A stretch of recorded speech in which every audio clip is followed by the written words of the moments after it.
passagem dos textos. Bom, você já ouviu falar certamente em mordomo.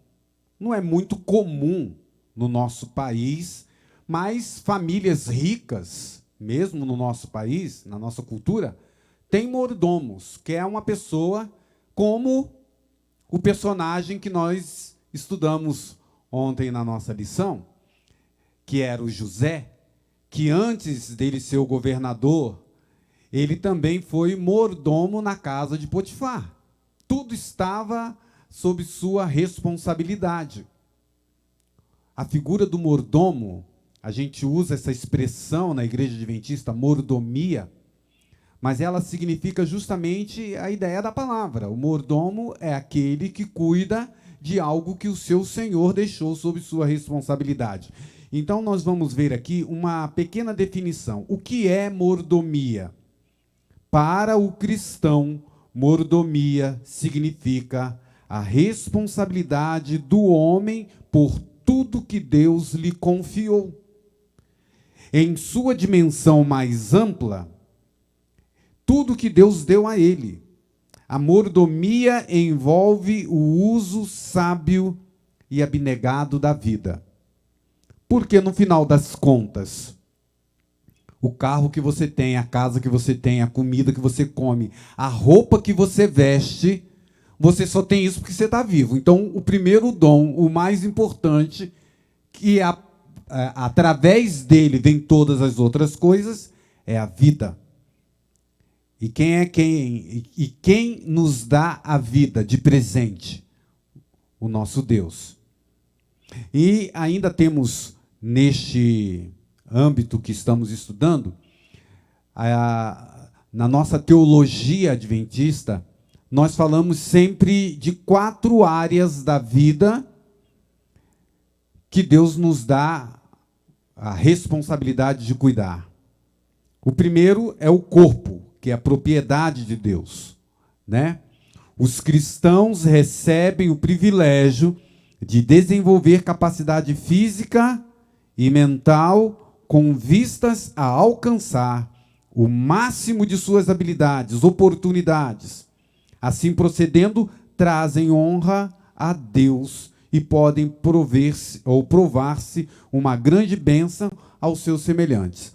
A gente está vivendo no meio de uma pandemia. Graças a Deus, a gente vê uma luz no fim do túnel e as pessoas estão sendo vacinadas. Muitos de vocês, como eu, já tomaram até a 2ª dose. Ontem eu disse aqui no sermão que estava preocupado com meu filho e foi interessante, né? Como que a gente se ajuda. E ontem eu estava em casa, lá pelas 18h30, recebi uma mensagem da Marcinha. Pastor, entra lá que abriu. E eu entrei no site da prefeitura, fiquei tentando e consegui, graças a Deus. Terça-feira, o meu filho, que ainda não tinha sido vacinado, vai ser vacinado. Mas, veja, nós temos uma responsabilidade com a nossa saúde, não temos?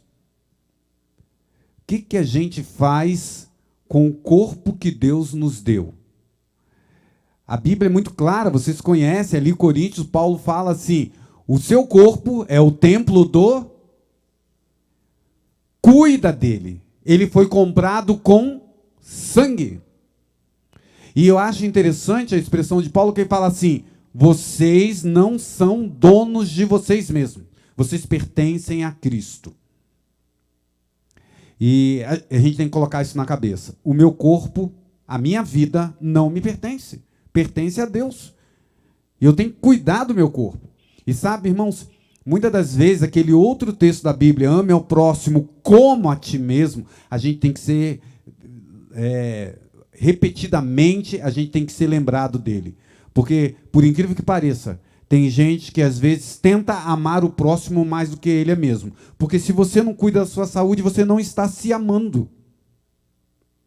E se você não gosta de você mesmo, como é que você vai gostar do outro? Esse é o princípio bíblico. Ame ao próximo tal qual você se ama. Você se cuida. E às vezes a gente fala, essa área da saúde, irmãos, me preocupa. Porque você, como cristão, você tem a responsabilidade de ir ao médico, de fazer check-up, de uma vez ou outra verificar como é que está a sua saúde. E algumas pessoas são negligentes nessa área, principalmente do lado masculino. Quando fala que tem que fazer toque retal para ver como é que está a próstata, prefere morrer de câncer de próstata. Então, nós temos responsabilidade sobre o nosso corpo. Nós somos mordomos. Como é que eu vou servir ao Senhor doente? Então, o máximo que eu puder fazer, eu vou fazer. Lógico que a gente é cometido, como a Covid aí, ninguém esperava uma pandemia dessa. Mas aquilo que estiver ao nosso alcance, faça. Mais um pouquinho, nós temos também uma responsabilidade sobre o tempo que Deus nos deu. Eu queria saber de vocês que estão aqui, você que está assistindo em casa, meu irmão, quem aqui, por ser mais inteligente, por ser mais rico, por ser mais bonito, ou por ser mais cheiroso, tem mais tempo que o outro? Ou o dia dele é maior do que o outro? O tempo é igual para todos. Todo mundo ganha 24 horas. Mas tem gente que fala assim, nossa, parece que o tempo está passando tão rápido, né? Quando eu era criança, passava mais devagar. Mas essa noção, percepção do tempo é em relação às coisas que a gente faz. Muito atarefado, mora na cidade grande. Parece que quando a gente está na roça, o tempo passa mais devagar. Mas aqui, quando a gente vai a São Paulo para resolver uma coisa, a gente leva o dia inteiro. E aqui a questão do tempo. Uma vez que o tempo é um dom de Deus, cada momento é precioso. Ele nos é concedido para formarmos o caráter a ser levado para a eternidade. E nós temos uma forma de guardar, uma fórmula para guardar essas 4 áreas que a gente deveria cuidar com mais cuidado. E a gente conhece como os 4 T's, né? Que é o templo, que é o nosso corpo, que é o talento, que são as nossas habilidades e dons que Deus nos dá, o nosso tempo e o nosso tesouro, que são as nossas propriedades. Isso abarca a nossa vida como um todo, não é? Esse pacote aí pega tudo. O corpo, as habilidades, os dons que Deus nos deu e também a propriedade, que aí nós tocamos naquele assunto que às vezes a gente não gosta de falar muito, mas é o que Deus pede, está na palavra dele, que são os nossos bens, o nosso tesouro, a devolução do dízimo, o dar a nossa oferta, o auxiliar o nosso semelhante com os nossos bens. Então, isso abarca a mordomia que Deus quer que cada um de nós administremos. Bom, o que uma pessoa que é um bom mordomo, ele ganha de volta com isso? Ele recebe bênçãos. E é sobre essas bênçãos que eu quero falar com vocês. Bênçãos pessoais. Primeiro, estimula o mordomo fiel, as bênçãos que ele recebe, estimula o nosso próprio crescimento espiritual e o desenvolvimento do caráter. A mordomia fiel também nos presta auxílio na vitória contra a cobiça e o egoísmo.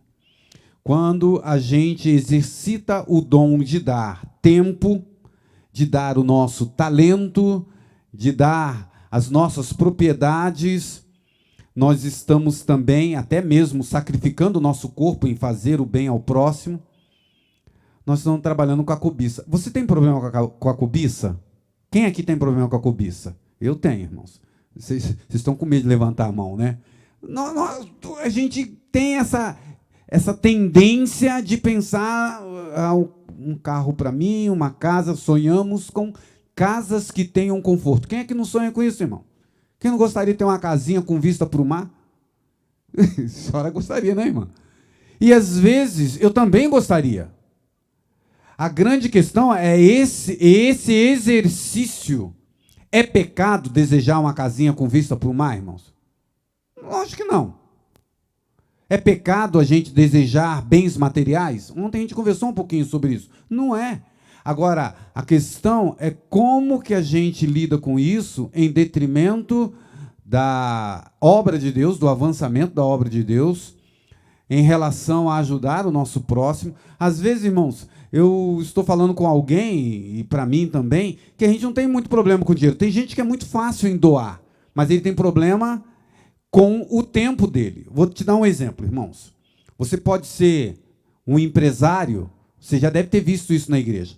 Você é um empresário bem-sucedido, um fiel dizimista, ajuda a igreja, devolve o dízimo, dá oferta, uma pessoa que ajuda o próximo, mas já viu aquele tipo de pensamento? Fala assim, ó, Deus me deu riqueza, eu tenho ajudado a igreja devolvendo o santo dízimo, que é minha obrigação, eu tenho dado ofertas generosas, eu tenho ajudado o meu semelhante, mas eu pego meu dinheiro também e uso, por exemplo, para pagar um obreiro bíblico, porque eu não quero dar estudo bíblico, não. Então ele vai no meu lugar. Eu tenho dinheiro, eu meto a mão no bolso, pago ali o irmão. Irmão, você quer ser obreiro bíblico aqui da igreja? Quero. Então, eu vou te pagar o salário para você dar estudo bíblico por aí. Isso é uma coisa boa? O que vocês acham? É boa, mas substitui o meu trabalho pessoal? Eu nunca ter um estudo bíblico, nunca me preocupar com isso, porque eu pago alguém para fazer no meu lugar? Uma coisa não eliminaria a outra. É isto e aquilo. Irmãos, eu não sei você, mas como é, assim, gratificante você dar um estudo bíblico para uma pessoa e essa pessoa se decidir ao batismo. Que coisa maravilhosa. Não tem preço, irmãos. Não tem preço. E então, a doação do seu tempo para as coisas de Deus também é válida. Isso pode ser aplicado em outras situações, irmãos. Você pode, de repente, dar uma boa oferta, mas tenha dificuldade de ir com os jovens lá no Turiguara entregar sopão. Você nunca fez isso na tua vida. Ou outra coisa que você possa fazer. Como voluntário, vim aqui no sábado ajudar a irmã Regina a separar a cesta básica. É tempo. É o seu tempo. Alguma coisa você tem que achar para encaixar nas suas habilidades o seu tempo para Deus também. E essa é uma bênção que a gente recebe. Quando a gente dá, a gente está se livrando do egoísmo. E o egoísmo está no nosso DNA. A gente precisa lutar com ele. Outra bênção é que a mordomia conduz ao desenvolvimento de hábitos de economia e eficiência. Você é gastão? Você gasta dinheiro fácil? Você é uma pessoa econômica? Uma pessoa que consegue economizar, guardar dinheiro? Eu não, irmãos. Quem guarda dinheiro lá em casa é minha mulher. E eu estava doido para fazer uma prestação. Falei, não, vamos juntar esse dinheiro. Eu falei, mas eu não consigo, meu bem. Não, dá para mim. E aí a gente tem um combinado lá. A parte do salário eu já transfiro para a conta dela e nem vejo aonde está. Porque se eu ver, é problema. Então, toma conta desse negócio aí para mim. Quando a gente faz encontro de casais e fala sobre finanças, os casais aqui que já participaram, às vezes a pessoa faz aquela pergunta, quem é que tem que cuidar das finanças na casa, o homem ou a mulher? O que vocês responderiam? É a mulher? É o homem? Quem é?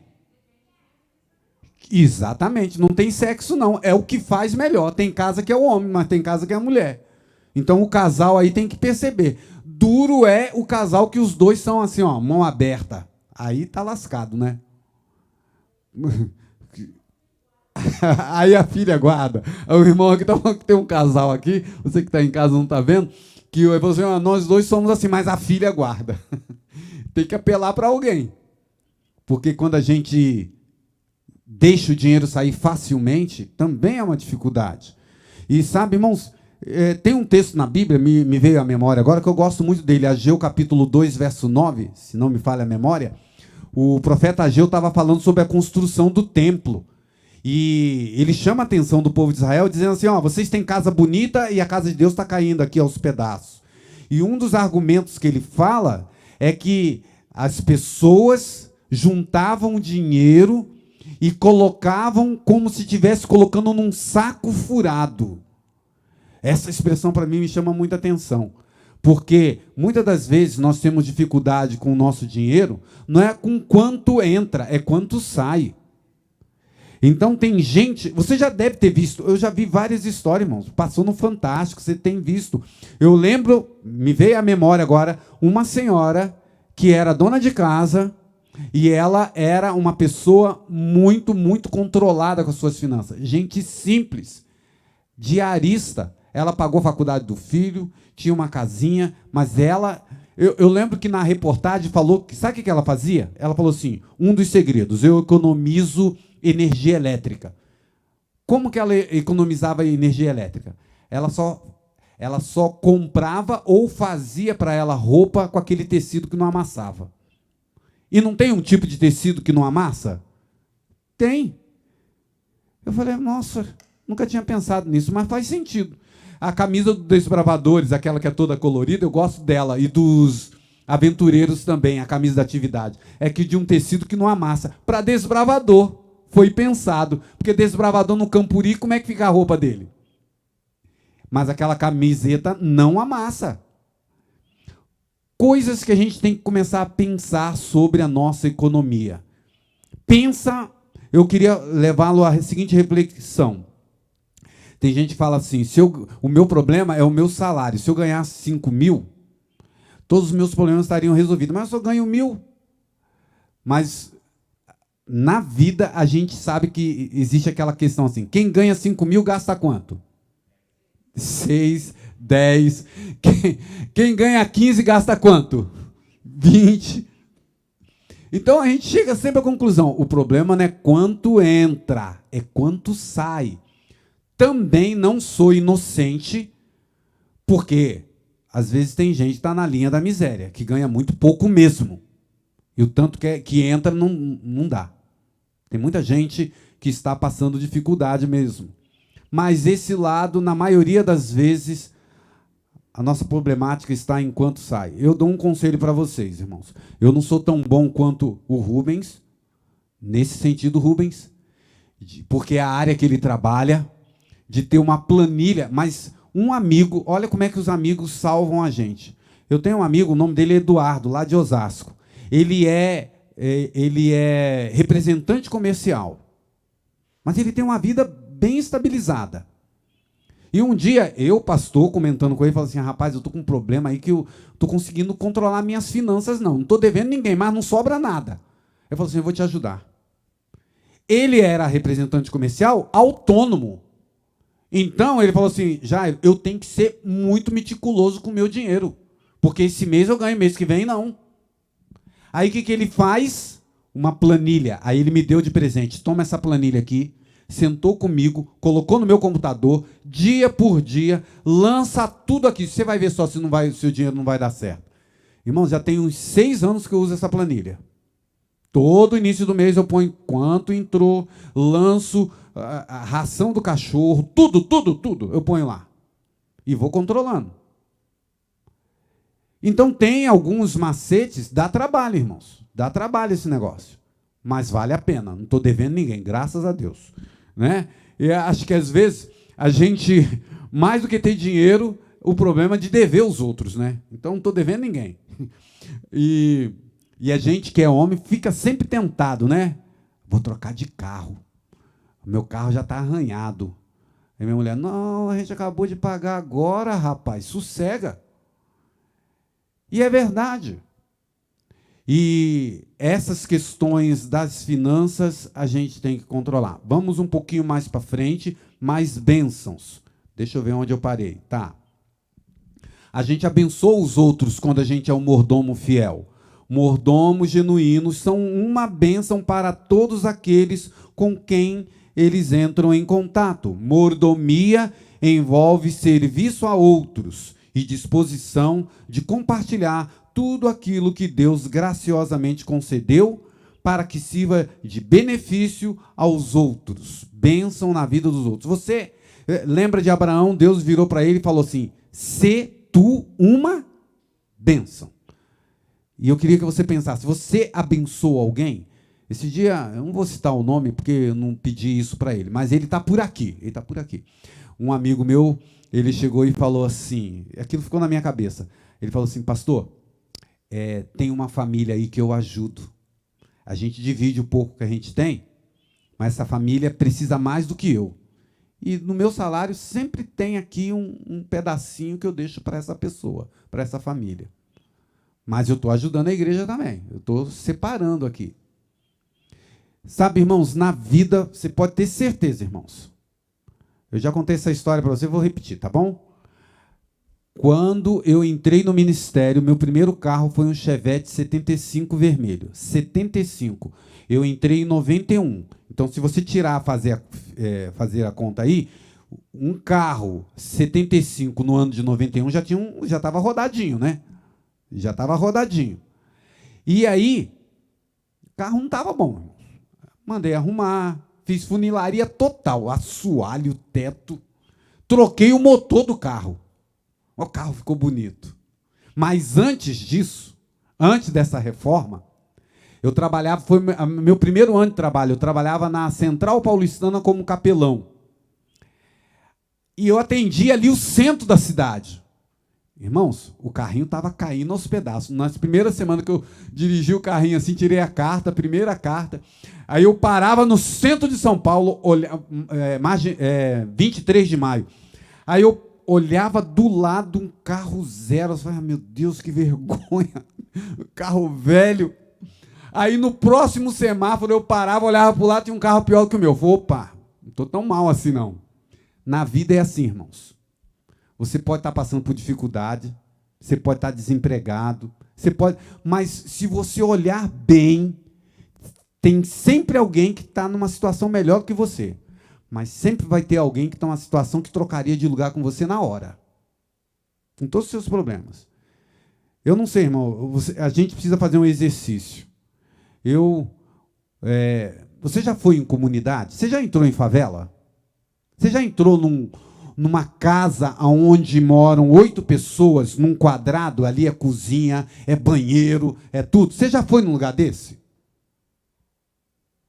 Quando você vai num lugar desse, você volta para casa, como é que você volta? Eu moro num palácio. Não é verdade? Isso toca a gente. E tem muita gente assim, gente. Tendo onde me abrigar e o que comer, vivo contente. Vamos um pouquinho mais. Bênçãos para os outros. Dar no genuíno Espírito de Cristo é realmente viver. Não vou lembrar o capítulo, irmão, mas o apóstolo Paulo em Romanos tem aquele texto muito conhecido. Mas bem-aventurada a coisa é dar do que receber. Parece uma cultura do Brasil, mas em outros lugares nem tanto. Mas o brasileiro, ele tem prazer em receber gente em casa, não tem? E às vezes, se você receber assim, marquei para ir te visitar lá. Quando eu chego lá, tem um bolinho, tem um suco. E aí de você se você não comer. Ô, pastor, fiz para o senhor. E às vezes, quando a gente vai fazer visita uma atrás da outra, chega em casa assim, ó, não aguento mais.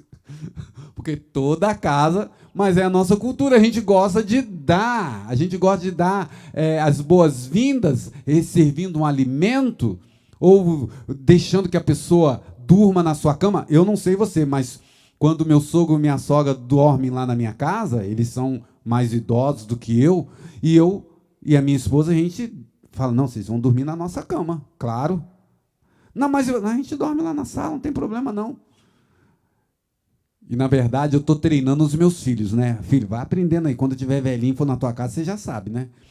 Mas é assim, a gente gosta de doar. A gente se sente bem. Não dá uma alegria quando você dá um presente para o seu filho, para alguém, e vê o sorriso da pessoa? É um sentimento diferente, não é? Quando a gente consegue dar alguma coisa para a pessoa. E eu quero partir para o final aqui, e eu trouxe um texto que também fala sobre o dar e o benefício que traz para a igreja. A adoção do plano bíblico de mordomia é indispensável para a igreja. A contínua participação dos membros no ato de dar resulta em um corpo eclesiástico forte e pronto para responder a quaisquer necessidades que surjam na causa de Deus. Irmãos, eu não sei se você percebeu, mas presta atenção. A igreja adventista a qual você pertence, a qual você, irmão que está em casa, pertence, é uma igreja organizada, não é? Nós não temos aquele negócio de, agora é oferta de R$100, senão você não vai ser abençoado, a teologia da prosperidade, a gente não tem isso aqui não. Deus abençoa, o cristão prospera, mas não é uma barganha, não é uma troca. Mas, irmãos, uma coisa que impressionou os líderes da igreja, nesse tempo de pandemia, foi essa questão da fidelidade. A igreja estava fechada em março, começou. Os líderes da igreja pensaram assim, nós vamos entrar numa crise financeira na igreja que vai ser uma coisa terrível. Por quê? Não tem culto, os irmãos não vão lá ofertar, como é que eles vão devolver o dízimo? Todo mundo ficou preocupado com isso. A igreja ficou fechada, irmãos. Através do banco, através de transferência, os irmãos, o pastor indo na casa, eu fui buscar dízimo por uma irmã que pediu que fosse lá, gente trazendo aqui, no culto de transmissão, a igreja não ficou descoberta. Agora, irmãos, aquelas igrejas que tem culto de manhã, de tarde, de noite, e tira oferta, eles ficaram desesperados. Eu digo isso porque eu tenho... O tio da minha esposa é pastor numa dessas igrejas, e ele estava perdendo os cabelos. Porque as pessoas não estavam lá. E a gente viu, nesta pandemia, que o membro que entende a fidelidade como tem que ser feita, mesmo com o templo fechado, ele continuou sendo igreja. Na casa dele. Continuou mantendo a pregação do evangelho. Continuou mantendo a sustentação do salário do pastor, da família dele, de toda a estrutura da igreja, as escolas, tudo funcionando. Louvado seja Deus, porque a gente vê nesse ato como que a gente está no caminho certo. Irmãos, eu quero que você pense comigo o seguinte. Quando a gente fala de mordomia na igreja, de fidelidade, de prosperidade, de dar a sua oferta, de doar ou devolver o seu dízimo, eu quero terminar com esse texto. Eu já usei aqui em 2019, eu estava olhando lá no meu computador. Em 2019, quando eu cheguei aqui, no meu primeiro ano, a gente falou sobre mordomia, eu usei esse texto. Mas eu quero terminar com ele. Algumas pessoas usam a ideia de que devolver o dízimo e dar a sua oferta não é questão de salvação. Salvação é o sangue de Jesus e pronto. Mas esse texto da profetisa do Senhor é um chamado a atenção a cada um de nós. Eu queria terminar com ele. Conselhos sobre mordomia, página 87. Ellen G. White, a profetisa do Senhor, ela diz assim: alguns deixam de educar o povo a cumprir com todo o seu dever. Pregam a parte de nossa fé que não cria oposição ou que não desagrada a quem está ouvindo. Mas eles não estão declarando toda a verdade. Falar do evangelho, do amor de Cristo, que ele morreu na cruz, que ele perdoa o pecador, que ele aceita você do jeito que você está, é verdade, é isso mesmo, mas isso não é toda a verdade. E as pessoas gostam de ouvir isso, lógico. Se eu sou um tremendo pecador e Jesus me salva do jeito que eu estou, ele está é uma mensagem maravilhosa. Só que a profetisa está dizendo, não é toda a verdade. E aí, na continuação, ela diz assim: o povo aprecia esse tipo de pregação, mas a falta de espiritualidade, porque aquilo que Deus exige, porque as exigências do Senhor não são atendidas. E quais são essas exigências? Seu povo não lhe dá em dízimos e ofertas o que lhe pertence. Esse roubo a Deus, praticado tanto pelos ricos como pelos pobres, traz trevas à igreja. praticado por rico e praticado por quem? Pobre. Porque o dízimo é proporcional. E ainda tem mais. O pastor que trabalha com essa igreja, que trabalha com esses membros, e não mostra a vontade de Deus nesta área, claramente revelada, o que acontece com o pastor? Ele é condenado, mas ele não é condenado sozinho. Com o povo, por negligenciar o seu dever. Está repetido o último slide aí. Mas não é uma coisa para a gente pensar, irmãos? E eu uso esse texto só para a gente fazer uma reflexão. A devolução daquilo que Deus nos deu é uma questão de salvação ou não? É. Porque o que eu entendo aqui é, se o povo é condenado junto com o pastor porque não devolve aquilo que é do Senhor, então é questão de salvação. É questão de salvação. Que cada um de nós, não só no dízimo, mas no nosso tempo, nas nossas habilidades, no nosso corpo, que a gente possa ser fiel mordomo ao Senhor. Mas, em 1 Coríntios, capítulo 13, diz, verso 1 ao verso 3, ainda que eu fale a língua dos homens e dos anjos, se não tiver amor, serei como o sino que ressoa, ou como o prato que retine. Ainda que eu tenha o dom de profecia, e saiba todos os mistérios e todo o conhecimento, e tenha uma fé capaz de mover montanhas, mas se não tiver amor, nada serei.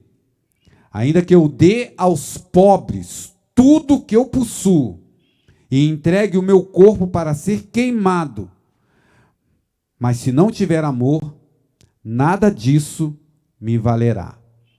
Então, você pode dar a oferta, você pode devolver o dízimo, você pode dedicar tempo, talento, habilidade, mas tudo tem que ser feito com o motivo correto. O amor que a gente tem ao Senhor Jesus, por tudo que Ele fez por mim e por você. Nós vamos cantar um hino juntos, mas antes eu queria fechar isso daqui. Quando eu estava preparando isso aqui, me veio essa melodia, essa música, e eu quero compartilhar com vocês esse solo, e depois nós vamos cantar o hino final e eu vou orar com vocês. Muito mais, transbordando em amor, muito mais, transbordando em amor.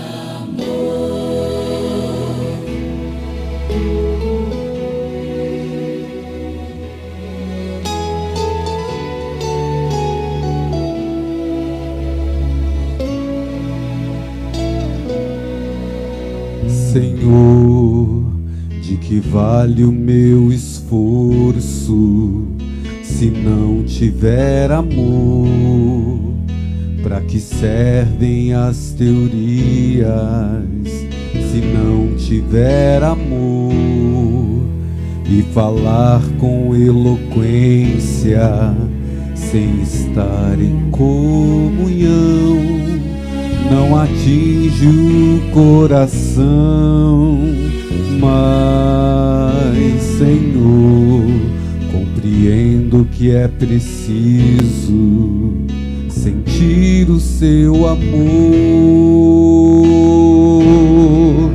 Senhor, eu te entrego meu viver, dedicando todo ser ao poder redentor do amor. Senhor, vem estar comigo sempre. Quero ser eficiente no serviço ao semelhante, muito mais, transbordando em amor.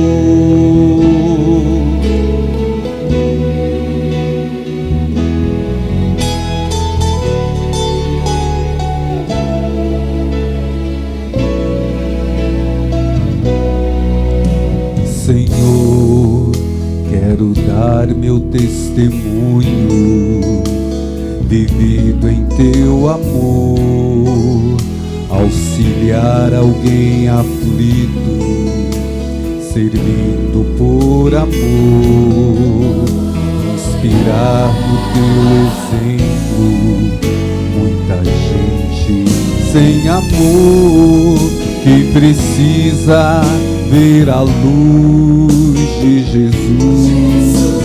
Senhor, que eu aceite ser teu servo somente por amor.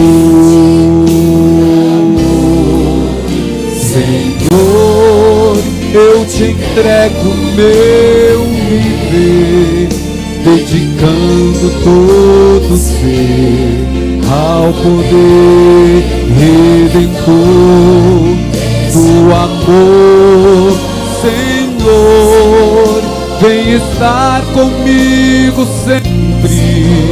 Quero ser eficiente no serviço ao semelhante, muito mais transbordando em amor.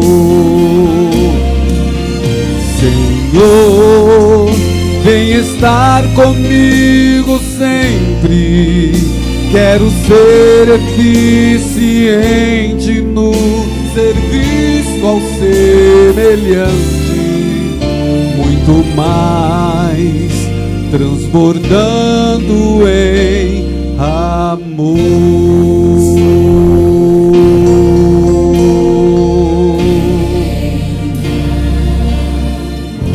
Amém.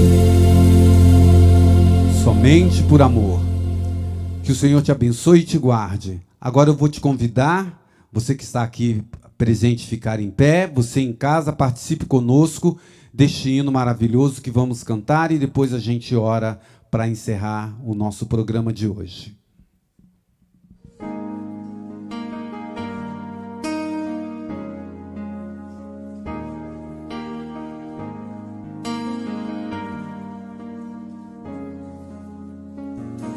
Maior que forças, maior que reis, que a natureza e tudo que se fez, maior que coisas que o homem inventar. No princípio Deus estava lá, tirando do fundo do coração. maior que Esse é o Senhor Jesus. e as maravilhas de todas as nações. Ele é maior que tudo isso. Maior que bens e o ouro que existir. Seu amor não pode se medir. Mas na cruz, por amor de mim, morreu Jesus, sozinho até o fim. Mesmo assim, em humilhação, morrendo só, pensando em mim, foi maior. Só as mulheres. Maior que forças, maior que reis, que a natureza e tudo que se fez, maior que coisas que o homem inventar. No princípio Deus está. Esse é Jesus, Deus eterno. Os homens. Maior que reinos e posições, que as maravilhas de todas as nações, maior que bens e o ouro que existir. Seu amor não pode se medir. Com coração. Mas na cruz, por amor de mim, morreu Jesus,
meu Senhor Jesus. Vamos orar? Senhor, nesta oração, louvo o teu nome, porque o Senhor entregou a cada um de nós o dom mais precioso que alguém pode ter, a sua própria vida, integralmente. E movidos por este amor, nós queremos também que o Senhor nos transforme, Espírito Santo, para que a gente consiga repartir o que o Senhor tem nos dado com o nosso semelhante. Seja na devolução do santo dízimo para a proclamação do Evangelho, seja na doação da nossa oferta, que vai auxiliar a igreja local e os nossos necessitados localmente, seja, Senhor, com o nosso tempo. Se eu não tenho prata, se eu não tenho ouro, eu posso dar um ombro, um ouvido, uma boa palavra. Senhor, que eu seja realmente, que cada um de nós aqui sejamos uma bênção na vida de alguém, seja do filho, da esposa, do vizinho, ou daquela pessoa que a gente não conhece, mas que precisa do nosso auxílio. Senhor, por favor, arranca o egoísmo do nosso coração, e que a gente seja realmente mais semelhante ao nosso Mestre, o nosso amado Jesus, que nos ensina todo o tempo na palavra como foi a vida dele aqui na terra, de abnegação e de doação ao seu semelhante. Jesus é o nosso modelo. Ajuda-nos, Senhor, a segui-lo. Nós oramos em nome dele, então. Amém. Eu quero fazer um convite a você que está em casa